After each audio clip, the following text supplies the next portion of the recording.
अस्सलाम वालेकुम, मैं हूं रेहान तारिक और आप देख रहे हैं दास्ताक। मखसूस नशिस्तों की तकसीम और इस तकसीम का सदारती इंतखाब पर पड़ने वाला असर इस वक्त मौजूए बहस है। बहस यह है कि मखसूस नशिस्तों के हवाले से सुन्नी इत्तेहाद काउंसिल इस वक्त अदालतों के दर पर दस्तक दे रही है। पेशावर हाई कोर्ट ने तहरीक इंसाफ की दरखास्त पर 13 मार्च तक स्टे दे दिया। इसी तरह आज सिंध हाई कोर्ट में भी इसी तरह की दरखास्त पर 3 मखसूस नशिस्तों के अरकान का वोट सदारती इंतखाबात में काउंट ना करने का फैसला जारी करते हुए फरीकैन को नोटिस जारी किए गए। लाहौर हाई कोर्ट में इस हवाले से समाअत हुई, जहां अदालत आलिया ने फरीकैन को नोटिस जारी करते हुए समाअत मुलतवी कर दी है। अदालतों में केसेस होने के बावजूद आज पंजाब असम्बली में न सिर्फ यह कि इजलास बुलाया गया, मखसूस नशिस्तें हासिल करने वाले अरकान ने हल्फ भी लिया, बल्कि वो इस हवाले से सदारती इंतखाब में वोट डालने के लिए भी तैयार दिखाई देते हैं। आज स्पीकर पंजाब असम्बली की जानिब से दिन 2 बजे तयशुदा इजलास सुबह 9 बजे बुलाकर सुन्नी इत्तेहाद काउंसिल को सरप्राइज दिया गया है, क्योंकि इस जमात का ख्याल था कि उन्हें लाहौर हाई कोर्ट से भी रिलीफ मिल जाएगा, लेकिन पंजाब हुकूमत ने इससे कबल ही इजलास में अरकान से हल्फ ले लिए। इसी तरह तहरीक इंसाफ को पहले पंजाब असम्बली और फिर लाहौर हाई कोर्ट में फौरी रिलीफ ना मिलने से दोहरी खिफत का सामना करना पड़ा है। इसी तरह आज कौमी असम्बली में नई मखसूस नशिस्तों के हामिल 4 अरकान ने हल्फ उठा लिए हैं, जिस पर तहरीक इंसाफ के अरकान ने एहतजाज किया, लेकिन स्पीकर कौमी असम्बली अयाज सादिक ने इन एहतजाज करने वाले अरकान को वाज़ेह अल्फाज में बता दिया कि उन्हें ना तो अदालत ने और ना ही इलेक्शन कमीशन ने ऐसा करने से रोका है, ना कोई नोटिस मिला है और उन्हें हल्फ लेने का पाबंद ये करता है। तहरीक इंसाफ ने हुकूमत के इस अमल की पंजाब और कौमी असम्बली के अंदर और बाहर सख्त अल्फाज में मजम्मत करते हुए कहा है कि मखसूस नशिस्तों पर अरकान से हल्फ लेना गैर आईनी और तौहीन अदालत है। इस बारे में तहरीक इंसाफ की तरफ से क्या मौक़िफ़ इख्तियार किया जा रहा है, जरा वो आपके सामने रखें। इस दिन को खवातीन के हकूक पे डाका डाला जा रहा है इन गैर आईनी और गैर कानूनी हलफ बर्दारी से। बहुत शुक्रिया जनाब स्पीकर। गैर जमहूरी और गैर आईनी तरीके से खवातीन की हमारी जो सुन्नी इत्तेहाद कौंसिल की सीट्स थी, जो हमारी 24-25, इन्होंने बगैर किसी कानूनी जवाज के वो हमारी मिली थी। हालांकि उसमें आइन में बड़ा वाजे है आर्टिकल 51 में कि ये प्रोपोर्शनल रिप्रेजेंटेशन के तहत हम किसी जमात में शामिल हो सकते हैं जो आज़ाद उम्मीदवार हैं, और हमने शामिल होना था। हम सुन्नी इत्तेहाद कौंसिल में शामिल हुए। ये खदशा अभी भी मौजूद है कि अगर मखसूस नशिस्तों के हल्फ उठाने वाले अरकान कल सदारती इंतखाबात में वोट डालते हैं तो इससे मजीद कानूनी पेचीदगियां पैदा हो सकती हैं, क्योंकि सुन्नी इत्तेहाद काउंसिल इस अमल को दोबारा से चैलेंज कर सकती है। अगर हुकूमत मुतनाज़ सीटों के वोट ना भी शुमार करे तो भी इस इलेक्शन में कोई मुश्किल पेश नहीं।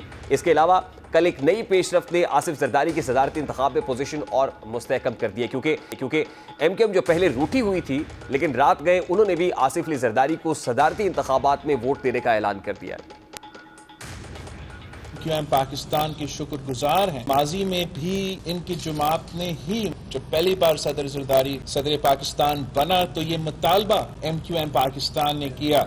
हम सब मिल के सदर जरदारी साहब को वोट दिलवाएंगे, जितवा के एक बार फिर सदर पाकिस्तान बनाएंगे। जरदारी साहब को सबसे पहले MQM ने ही प्रपोज किया था सदर मुमलिकत के लिए। आप आए हैं और हम आपके साथ हैं और इंशाल्लाह सदारती इंतखाबात में हम जनाब आसिफ अली जरदारी साहब की हिमायत करेंगे, उनको वोट। नंबर गेम की बात करें तो हुकूमती इत्तेहाद को सदारती इंतखाब में पहले ही बरतरी हासिल है। कौमी असम्बली से आसिफ अली जरदारी को 227 वोट मिलने का इम्कान है, जबकि महमूद खान अचकजई को 96 वोट मिलने का इम्कान है। सेनेट से आसिफ अली जरदारी को 55 वोट और महमूद खान अचकजई 24 वोट मिलने का इम्कान है। और बलूचिस्तान असम्बली से आसिफ अली जरदारी को 45 और महमूद खान अचकजई को 17 वोट मिल सकते हैं। पंजाब असम्बली से 6.1 फार्मूले के तहत आसिफ अली जरदारी को 36 वोट, महमूद खान अचकजई को 18 वोट मिलने का इम्कान है। सिंध असम्बली से 2.8 फार्मूले के तहत आसिफ अली जरदारी को 52 वोट और महमूद खान अचकजई को 6 वोट मिलने की तवक्को है। KP असम्बली से 2.42 फार्मूले के तहत आसिफ अली जरदारी को 11 वोट, महमूद खान अचकजई को 38 वोट मिल सकते हैं। इन दोनों को मिलाया जाए तो आसिफ अली जरदारी को तकरीबन 426 वोट मिलने का इम्कान है, जिससे वो बादशाह सदर मुमलिकत मुंतखब हो सकते हैं। ये मामला भी सामने रखेंगे। और उसके साथ साथ आज ही सेनेट के अंदर पाकिस्तान मुस्लिम लीग नून के सेनेटर मुशाहिद हुसैन सैयद ने बानी PTI समेत जो सियासी कारकुनान है उनकी रिहाई का मुतालबा भी कर दिया है। इस मामले पर बात करेंगे। इस वक्त पाकिस्तान मुस्लिम लीग नून के मरकजी रहनुमा राना एहसान अफजल साहब ने भी ज्वाइन किया है। अस्सलाम वालेकुम राना साहब, बहुत बहुत शुक्रिया आपके वक्त के लिए। राना साहब, सबसे पहले तो इस पर कॉमेंट कर दीजिएगा, मैं सदारती इंतखाब पे आता हूँ, लेकिन आज मुशाहिद हुसैन सैयद साहब ने जो ऐवान बाला के अंदर बानी PTI समेत सियासी कारकुनान की रिहाई का मुतालबा किया है, ये नून लीग की पॉलिसी है, पार्टी पॉलिसी है या उनकी जाती राय है? बिस्मिल्लाहिर्रहमानिर्रहीम, बहुत शुक्रिया। देखिए, ये किसी की भी ख्वाहिश हो सकती है कि कैदियों को रिहा किया जाए, लेकिन अगर आप देखें तो ना वफाकी हुकूमत के पास ऐसी कोई ताकत है, ना किसी सूबाई हुकूमत के पास ऐसी कोई ताकत है कि वो अपनी मन मर्जी से कैदियों को रिहा कर दे। देखिए, इसका तो अदालती मामलात की वजह से जो है इमरान खान साहब जेल में हैं, कोई हमारी ख्वाहिशात पे नहीं है, और ना हमने उनको जेल में डाला, ना हमने कोई पॉलिटिकल विक्टिमाइजेशन उनके ऊपर की। अदालती कार्रवाई, लीगल ड्यू प्रोसेस के थ्रू वो जेल में पहुंचे, और अगर उनको रिहाई चाहिए है तो उसका रास्ता भी अदालतों से ही है। तो ये बिल्कुल मेरे ख्याल से उनका ओपिनियन इंडिविजुअल हो सकता है, ये मेरा भी अगर ओपिनियन हो तो उससे फर्क नहीं पड़ेगा, क्योंकि उनको रिहा अदालतों ने करना है। देखिए, अदालतों का स्टे है खासतौर पे 9 मई वाले मामले पे, तो क्या सुप्रीम कोर्ट ऑफ पाकिस्तान से हुकूमत ये दरखास्त करेगी कि स्टे को बरकरार रखा जाए, या फिर हुकूमत ये कहेगी नहीं स्टे को खत्म किया जाए और फिल फौर इसका फैसला होना चाहिए?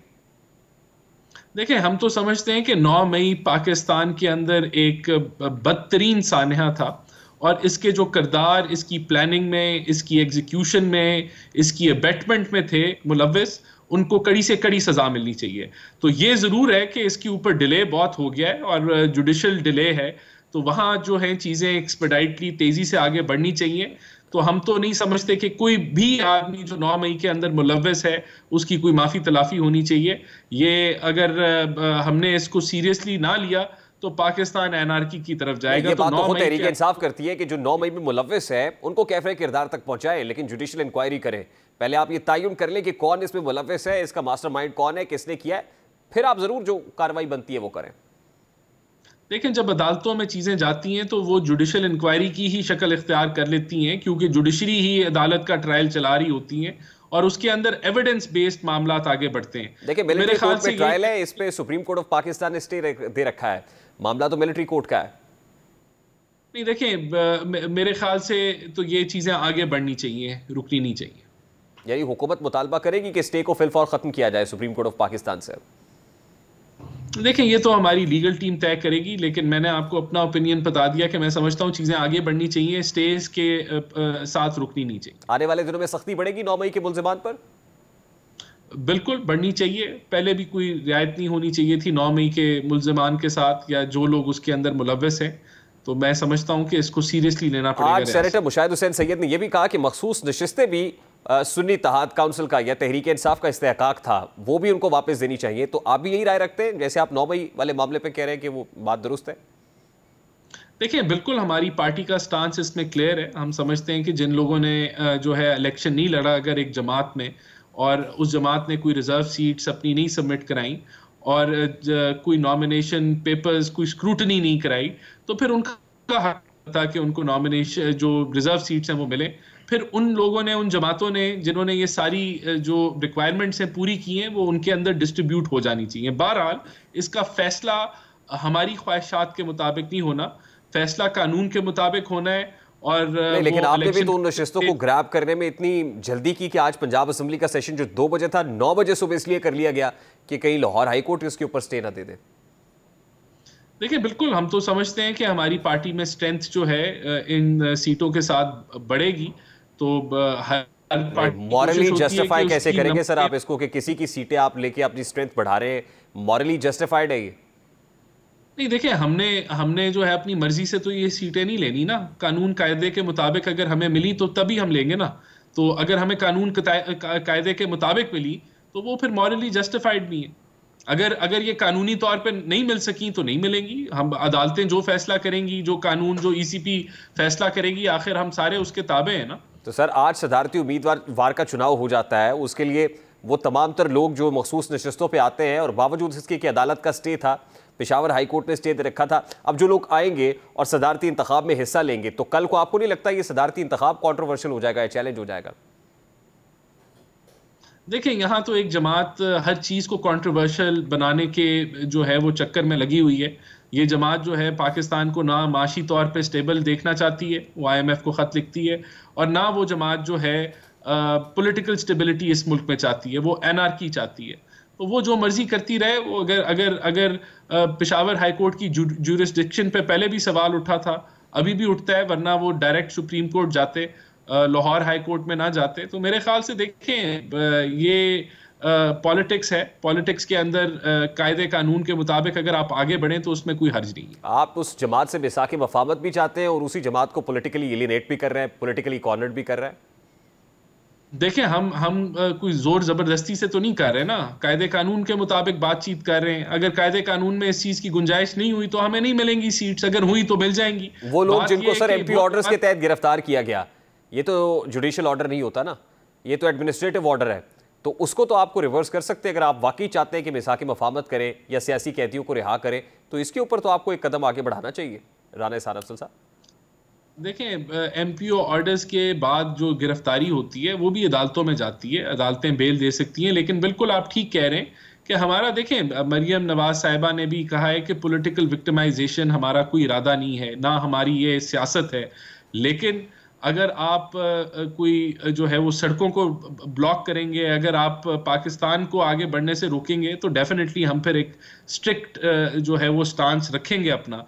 बहरहाल अदालतों के मामला, अदालतों से रिलीफ ले, कोई उसमें नहीं रुकावट, हम उसको जो है। अच्छा sir, at this point in time number game की बात हो रही है, सदारती इंतखाब जहाँ तक कंसर्न है, इस्लामाबाद में मुख्तलिफ पॉलिटिकल पार्टीज़ को इकट्ठा किया गया, क्या ख़तरा है महमूद खान अचकज़ई से, मतलब उनको जो फील्ड इन किया गया है बतौर प्रेसिडेंशियल कैंडिडेट दूसरी तरफ से, क्या आप समझते हैं कि नंबर गेम डिस्टर्ब होगी हुकूमती इत्तेहाद के लिए? नहीं, मैं नहीं समझता। पीपल्स पार्टी बड़ी कॉन्फिडेंट है, उनके पास 400 की सपोर्ट है, और ये एक इस सपोर्ट के साथ बड़े आसानी से जो है जरदारी साहब जो है सदर मुंतखब हो जाएंगे। लेकिन जो इस्लामाबाद में गैदरिंग हुई, डेफिनेटली इलेक्शन की कैंपेन के अंदर फिर आप अपने इत्तेहादियों के साथ इकट्ठे होते हैं, आप अपनी स्ट्रेंथ जो है वो शो करते हैं, तो ये उसका प्रोसेस है। सर, ये ऑप्टिक्स का मामला भी तो है ना, नंबर पूरे के पूरे शो करना भी तो ज़रूरी है। अगर नंबर कुछ इधर से उधर होते हैं, और फिर कुछ खबरें ऐसी हैं कि बलूचिस्तान से कुछ लोग अगर महमूद खान अचकज़ई को वोट कर देते, और नून लीग के अंदर भी जो ख़ास तौर पर नजरियाती लोग हैं महमूद खान अचकज़ई को वोट करते हैं, तो फिर आपको नहीं लगता कि ऑप्टिक्स फिर डिस्टर्ब होंगी? मेरे ख्याल से जो है कुछ ऐसा नहीं होने जा रहा। हमेशा हर इलेक्शन से पहले बहुत सारे सवालात उठते हैं, सस्पिशंस उठते हैं, लेकिन पीएमएलएन की सपोर्ट के साथ और जो हमारी कमिटमेंट है जरदारी साहब के साथ, पीएमएलएन उसको अपनी हद तक मुकम्मल तौर पे पूरी करेगा। राना साहब, lastly and very quickly, federal cabinet के अंदर तो पाकिस्तान मुस्लिम, मैंने कल कायरा साहब से बात की, उन्होंने कहा ना ये नून लीग चाहती थी कि छोटी कैबिनेट हो और एक पॉलिटिकल पार्टी को मौका मिले, हमारी ख्वाहिश नहीं, मतलब ये नहीं था कि हम फेडरल कैबिनेट में मौजूद ना हो। नून लीग भी ये चाहती थी कि एक पॉलिटिकल पार्टी को मौका मिले और साइज ऑफ द कैबिनेट जो है वो जितना कम हो। अब जो पोर्टफोलियो सामने आए हैं उसमें नून लीग से तो हार्डली कोई दिखाई दे रहा है, मतलब बावजूद इसके कि नून लीग के 123 नंबर है, फेडरल कैबिनेट में आप मुख्तार कुल हैं, वजारत ख़जाना जो आपका एक स्टार वैल्यू इसहाक डार साहब की, वो वजारत ख़जाना पर भी नहीं होंगे, और दीगर कुछ पोर्टफोलियोज भी ऐसे दिखाई दे रहे हैं, तो फिर नून लीग कहाँ होगी सर? नहीं, देखें, ये सिर्फ अभी तज्जिए हैं और स्पेकुलेशन है। जब कैबिनेट होगी तो वो नून लीग की कैबिनेट होगी, और हमने पीपल्स पार्टी को बिल्कुल दावत दी है कि वो कैबिनेट का हिस्सा बने। उन्होंने इनकार किया। ये ज़रूर हो सकता है कि कुछ हमारे जो पीएमएलएन के साथी हैं उनका ख्याल था कि हमें अकेले बढ़ना चाहिए, लेकिन वो माइनॉरिटी में थे। मेजॉरिटी का फैसला, लीडरशिप का यही फैसला था, और हमने उसको कन्वे किया बार बार पीपल्स पार्टी को कि आप अगर काबीना का हिस्सा बनते हैं तो वो बेहतर होगा। बहुत बहुत शुक्रिया। राना एहसान अफजल साहब पाकिस्तान मुस्लिम लीग नून के रहनुमा हमारे साथ मौजूद थे। इस वक्त पाकिस्तान तहरीक इंसाफ के रहनुमा नदीम कुरैशी साहब ने भी ज्वाइन किया है। अस्सलाम वालेकुम नदीम कुरैशी साहब, बहुत बहुत शुक्रिया आपके वक्त के लिए। सबसे पहले तो ये कहिएगा कि तहरीक इंसाफ कल होने वाले सदारती चुनाव में हिस्सा लेने जा रही है? देखिए, मैं तो ज़ाती तौर पे समझता हूँ हमें इस सदारती चुनाव में हिस्सा नहीं लेना चाहिए। बिल्कुल, जब इलेक्टोरल कॉलेज ही मुकम्मल नहीं है, जब हाई कोर्ट्स की ऑर्डर पर, जो लाहौर हाई कोर्ट ने ऑर्डर किया आज, और एक रोज पहले जो किया पेशावर हाई कोर्ट ने कि जी आप अभी इनको ओथ ना लेने दें स्पेशल सीट्स वालों को। आज क्या जल्दी थी, इन तमाम जगहों पर चीजें पूरी की जा रही है, इतनी जल्दबाजी है। आप प्रेसिडेंशियल इलेक्शन करवा रहे हैं और आप तौहीन अदालत के मुर्तकब हो रहे हैं। आपसे मुराद वो तमाम लोग जिनको जल्दी इक़्तिदार में आने की, जो अभी चंद माह पहले कहा करते थे कि शहबाज शरीफ इस मुल्क का सबसे ज्यादा इकॉनमी को नुकसान पहुंचाने वाला शख्स है। ये बिलावल जरदारी साहब ने कराची में कहा, इंटीरियर सिंध में कहा, पाकिस्तान तहरीक इंसाफ सदारती चुनाव का बायकॉट करेगी? नहीं, देखिए, मैं नहीं समझता। हम जरूर हिस्सा लेंगे, लेकिन हम अपने एहतजाज को जरूर रिकॉर्ड करवाएंगे। इलेक्टोरल कॉलेज मुकम्मल नहीं है। ये प्रिंसिपल पोजीशन क्या है इस वक्त तहरीक इंसाफ की? चुनाव में हिस्सा लेना या बायकॉट करना है? देखिए, चुनाव में हिस्सा लेंगे तब भी हम पार्टी के साथ हैं, अगर पार्टी ने डिसीजन दिया, मैं नहीं समझता हम किसी बाइकाट की तरफ जाएंगे। मैं समझता हूँ हमने जो कुछ अपनी कौम को बताना था, जो दुनिया को बताना था, जो आप नहीं बताना चाहते, जो आप नहीं दिखाना चाहते, कि जिस पार्टी को पाकिस्तान की आवाम ने सबसे ज्यादा वोट दिए उनको स्पेशल सीट से महरूम किया गया। आज खवातीन का भी दिन है, जगह जगह खवातीन की रैली है, और पाकिस्तान तहरीक इंसाफ की खवातीन, उनको दानिस्ता असेंबलियों से बाहर रखा गया, प्लान करके मिनॉरिटीज को बाहर रखा गया। अच्छा नदीम कुरैशी साहब, क्योंकि आप पंजाब असेंबली से हैं, आज पंजाब असेंबली में सेशन सुबह 9 बजे हो गया, कोई लीगल टीम तैयार नहीं थी? पाकिस्तान तहरीक इंसाफ की अदालत का दरवाजा खटखटाने में ताखीर हो गई कि लाहौर हाई कोर्ट में मामला बाद में गया, इजलास पहले हो गया, तो क्या कोई टाइमिंग आउट हुई तहरीक इंसाफ से भी? हमारी सर सुन तो लेना, हमारी प्रे जो लाहौर हाई कोर्ट में थी उस पर एक टेक्निकल एतराज था, वो दूर हो गया, और आज लाहौर हाई कोर्ट का फैसला भी आ गया। रात 3 बजे, ये कभी आपने देखा कि रात 3 बजे कभी सेशन था, आज दोपहर 3 बजे, उसको रात 3 बजे उसका टाइम चेंज किया गया। मुझे तो इनका खौफ ही समझ नहीं आ रहा। भाई अब तो आपने इफ्तार में कब्जा कर लिया, आपने जो आपसे मुराद वो तमाम लोग जो यहाँ भी जमानों का किरदार अदा कर रहे थे ढाका 2-2.5 साल से, उन्होंने ऑलमोस्ट धांधली से, फ्रॉड से, धोखे से कौम की आंखों में धूल झोंके, नौजवान की आंखों में मिर्च फेंक कर अपना टारगेट तो अचीव कर लिया। तो कोई बात नहीं भाई, 2-4 घंटे बाद भी इजलास हो जाएगा, होना तो वही है जो आप चाहोगे, क्योंकि आप इस वक्त ताकत के मुंह घोड़े पे सवार हो। आप समझते हो ये बादशाहियां हमेशा रहेंगी, बादशाहियां और ताकतें तो अल्लाह ताला। आप सुपीरियर फोरम पे इस मामले को चैलेंज करेगी पाकिस्तान तहरीक इंसाफ का? इस हवाले से व्यू पॉइंट क्या है या स्ट्रैटेजी क्या है पीटीआई की? हमारी स्ट्रेटेजी ये है कि हम पाकिस्तान की अदालतों में कानूनी तौर पर लीगली, अभी गौहर खान साहब जो हमारे चेयरमैन है पाकिस्तान तहरीक इंसाफ के, उन्होंने नेशनल असेंबली में भी इस बात का इजहार किया कि हमने हर सूरत कानूनी जंग लड़नी है, और ये हमारा राइट है, ये मिलेगा। ये वक्ती तौर पे लोगों से ठपियां पकड़ी होंगी, जिनको रुकन असेंबली बनाया है जाली तौर पे, वो बनते ही नहीं है। ये सब प्यारे और ये एडवांस वापस होंगे इंशाल्लाह ताला। पाकिस्तान तहरीक इंसाफ की खवातीन सुन्नी इत्तेहाद काउंसिल की सूरत में नुमाइंदगी करेंगी। अब तो चूंकि हमारा पार्टी इलेक्शन भी हो गया है, तो मुझे उम्मीद है इंशाल्लाह ताला वो तमाम लोग जो इस ख्वाब में थे, जो लोग इस ख्याल में थे कि शायद वो अपने जोर खिताबत से और अपनी कैंपेन से, और ये जो पीडीएफ के ग्रोहों की इलेक्शन के दौरान लड़ाई दिखाई जा रही थी, जो ये जो टोपी ड्रामा था, हम इससे तरीके से आपको कॉर्नर कर देंगे। बहुत बहुत शुक्रिया।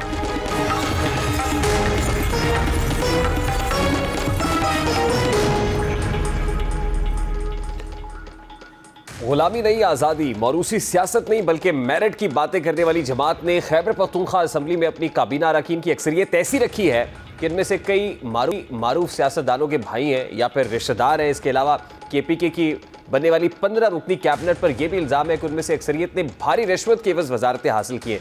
इस हवाले से साबिक वज़ीर ख़जाना केपी के तैमूर झगड़ा का एक मुबैना बयान ज़ेरे गर्दिश है।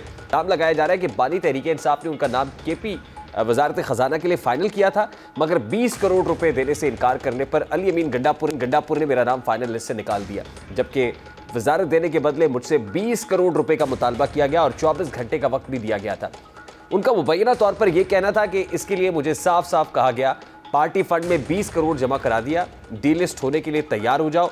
मैंने इनकार किया तो मेरा नाम लिस्ट से बाहर कर दिया। समझ से बालातर है कि इतनी तकालीफ बर्दाश्त करने के बावजूद भी मुझसे पैसे मांगे गए।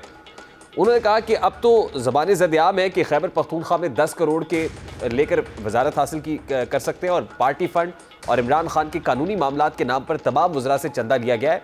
जिसने चंदा नहीं दिया उसका नाम फाइनल नहीं हुआ। उनका यह भी कहना था कि कुछ दोस्तों ने बताया कि 10 करोड़ के बदले वजारत की मुद्दत 1 साल, जबकि 15 करोड़ के बदले 2 साल होगी।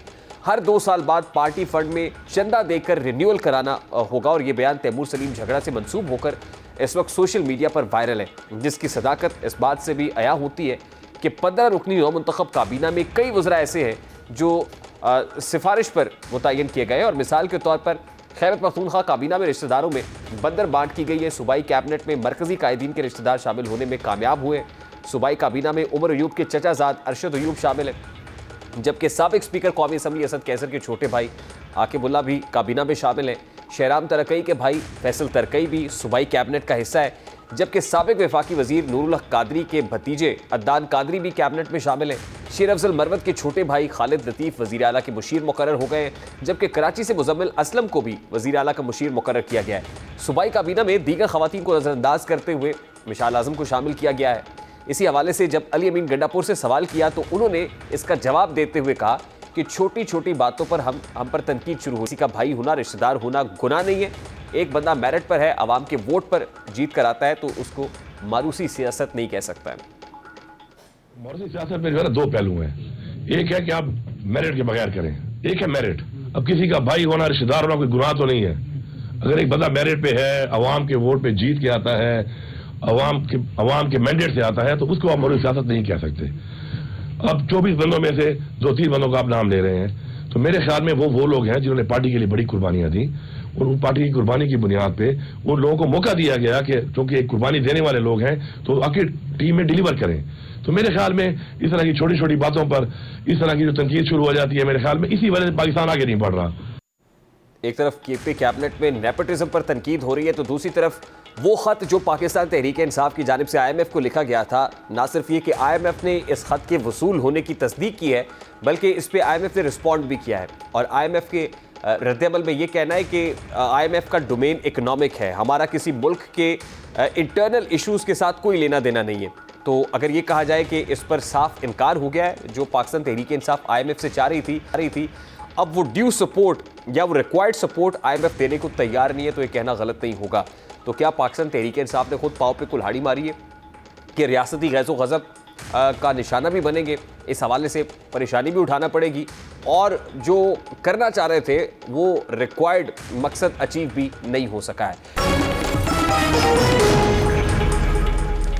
सानिया 9 मई तहरीक इंसाफ के लिए वो डरावना ख्वाब है जिससे छुटकारा मुमकिन दिखाई नहीं देता। 2 रोज पहले कोर कमांडर्स कॉन्फ्रेंस का एलामिया, और इसमें कहा जाना कि 9 मई वाकयात में किसी भी की तरह से मुलविस अफराद से किसी किस्म की कोई रियायत नहीं बरती जाएगी, और यकीनी तौर पर कानून और आइन की मुतल्लिका दफात के तहत इंसाफ के कटहरे में लाया जाएगा। और इसके बाद ये खबरें आना कि जल्द ही आइन और कानून में ऐसी तरामीम की जाएंगी जिससे सानिया 9 मई के मुल्जिमान बच नहीं पाएंगे, और मुस्तकबिल में ऐसा कोई करने का सोचेगा भी नहीं। ये दोनों खबरें तहरीक इंसाफ के लिए किसी तूफान से कम नहीं है। इतलात है कि मौजूदा निज़ाम कानून में कुछ बेहतरी लाने के लिए हुक्काम आर्मी एक्ट में तरामीम पर गौर कर रहे हैं, ताकि 9 मई जैसे हालात के नतीजे में सामने आने वाले कुछ पहलुओं से मौसर अंदाज से निपटा जा सके। द न्यूज़ ने अपने ज़राए के हवाले से खबर में दावा किया है कि ये तब्दीलियाँ आर्मी एक्ट में कुछ बेहतरी लाने के लिए तजवीज़ की जा रही हैं, ताकि इन्हें मौजूदा माहौल से हम आहंग किया जा सके। द न्यूज़ के मुताबिक जब ज़राए से ये सवाल किया गया कि 9 मई के हमलावरों और मनसूबा साजों की जानिब मिलिट्री इस्टेब्लिशमेंट की पॉलिसी में तब्दीली या नरमी आई है, तो इस जरिए का कहना था कि 9 मई का मामला माफ़ किया जा सकता है और ना ही फरामोश किया जा सकता है। उन्होंने कहा कि 9 मई के हमलावरों और मनसूबा साजों को छोड़ा नहीं जाएगा।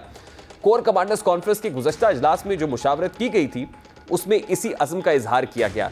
इस्टेब्लिशमेंट ने पहले एलामिया और बाद में द न्यूज़ से बात करते हुए इन तमाम तरह अफवाहों को ख़त्म कर दिया था कि सानिया 9 मई के मुल्ज़िमान से कोई नरमी बरती जाएगी। इसके अलावा 3 मार्च वज़ीर-ए-आज़म मुंतखब होने के बाद ऐवान में अपने खिताब के दौरान शहबाज शरीफ ने अपोजिशन को मिसाक़ मफ़ाहमत की पेशकश की थी, और साथ ही इस बात पर जोर दिया था कि 9 मई के हमलावरों को नताइज का सामना करना पड़ेगा। 9 मई उसके जख्म आज भी पूरी कौम के जिस्म पर ताज़ा है, और मुजरम हर सूरत में कानून का सामना करेंगे, और इंसाफ और कानून अपना रास्ता बनाएगा। ये हुकूमती और आला इदारों का मौक़िफ़ है, लेकिन दूसरी जानिब सानिया 9 मई के मुल्ज़िमान को सियासी कैदी करार दिया जा रहा है और उनकी रिहाई का मुतालबा जोर पकड़ रहा है। इससे मुतालिक पहले कौमी असम्बली, फिर सेनेट और आज पंजाब असम्बली में करारदाद जमा कराई गई है। आज सेनेट में भी इस हवाले से बातचीत हुई, जहां मुशाहिद हुसैन सैयद ने यह मुतालबा किया कि बानी PTI को रिहा किया जाए, वो सियासी कैदी हैं, उन्हें आम माफ़ी दी जाए। और इस पर ताज्जुब नहीं होना चाहिए कि मुशाहिद हुसैन सैयद पाकिस्तान मुस्लिम लीग नून के सेनेटर हैं। 20 अक्टूबर 2004 को इसी हॉल में मैंने उसको भी कहा था कि 3 सियासी कैदी हैं, उनको रिहा किया जाए। उसमें मैंने आसिफ जरदारी का नाम लिया था, यूसुफ रज़ा गिलानी का और जावेद हाशमी का। 2018 में जब PTI की गवर्नमेंट थी, मैंने उसको भी कहा था मियां नवाज शरीफ साहब को रिहा किया जाए, वो सियासी कैदी हैं। IMF के बढ़ते मुतालबात और फरमाइशों ने पाकिस्तान के अवाम को खासा परेशान कर रखा है। IMF जल्द ही पाकिस्तान को स्टैंड बाय एग्रीमेंट के बकिया $1.8 अरब देने का इरादा जाहिर कर रहा है, और इसके लिए वो मुंतखब हुकूमत के साथ बातचीत करने का भी ख्वाह है, लेकिन इससे कबल वो कुछ शराइत की तकमील चाहता है। ये वो शराइत हैं जो आवाम को सख्त हालात में मजीद मुश्किलात का शिकार कर सकती हैं। आलमी मालियाती इदारे IMF ने पाकिस्तान में स्टैंड बाय प्रोग्राम के दूसरे जायजे के लिए नई काबीना की तश्कील के बाद अपना मिशन रवाना करने का ऐलान किया है, और साथ ही कहा है कि उनकी तवज्जो फिलहाल मौजूदा स्टैंड बाय प्रोग्राम की तकमील पर है, जो अप्रैल 2024 में खत्म हो रहा है। और वो माशी इस्तेहकाम यकीनी बनाने के लिए नई हुकूमत के साथ पॉलिसीज पर काम करने का मुंतज़िर है। दूसरी जानिब नई हुकूमत इस फिराक में भी है कि वो दूसरे जायजे के दौरान ही 36 माह के लिए तौसी शुदा fund facility, extended fund facility की ताज़ा डील पर भी बातचीत करे, क्योंकि इससे मुताल्लिक पहले ही एक दरख्वास्त IMF को दे दी गई थी। हुकूमत की ख्वाहिश है कि IMF को मजबूत बनाने पर गौर किया जाए ताकि फाइनेंस का दायरा कार $6 अरब से $8 अरब तक बढ़ाया जा सके। दूसरी जानिब IMF ने पाकिस्तान से यह भी इस्तफसार कर रखा है कि 30 लाख दुकानदारों को टैक्स नेट में लाने के लिए परचून फरोशों की स्कीम का निफाज कब किया जाएगा। अब IMF हरकत में आ चुका है और शुनीद है कि फेडरल ब्यूरो ऑफ रेवेन्यू यानी FBR ने टैक्स नेट बढ़ाने की हतमी तैयारी शुरू कर दी है, जिसके तहत परचून फरोशों को भी टैक्स नेट में लाया जाएगा। ज़राए के मुताबिक 55 लाख परचून फरोशों को टैक्स नेट में लाया जाएगा और छोटे से छोटा दुकानदार भी टैक्स नेट में शामिल होगा। ज़राए के मुताबिक महकमे के पास फहरिस्तें मौजूद हैं और उनकी स्क्रूटनी भी हो चुकी है। टैक्स नेट पे आने वाले तमाम दुकानदार नए माली साल से टैक्स कोशवारे जमा कराने के पाबंद होंगे। ज़राए का कहना है कि कुछ ऐसे दुकानदार भी हैं जिनकी माहाना लाखों रुपए की सेल है। इन दुकानदारों का रहन सहन, घर, गाड़ी टैक्स नेट में शामिल नहीं है। टैक्स नेट में ना होने की वजह से हर बार IMF के आगे हाथ फैला। अब ये काम पहले भी जिस वक्त चेयरमैन FBR शब्बर जैदी से तो किया जा चुका, लेकिन कामयाबी से इम्कनार नहीं हो सकता। अब ये हुकूमत किस कदर इसको एग्जीक्यूट कराने में कामयाब होगी और यकीनन उन्हें एहतजाज का सामना भी करना पड़ेगा, लोगों के गैज़ो गज़ब का सामना भी करना पड़ेगा। तो क्या हुकूमत प्रैक्टिकली इसको कर पाएगी, ये एक बहुत बड़ा सवाल का निशान है। प्रोग्राम का वक्त अपने इख्तिताम को पहुंचे, आपसे मुलाकात होगी इंशाल्लाह अगले हफ्ते। तक रखिए ख्याल, अल्लाह हाफ़िज़।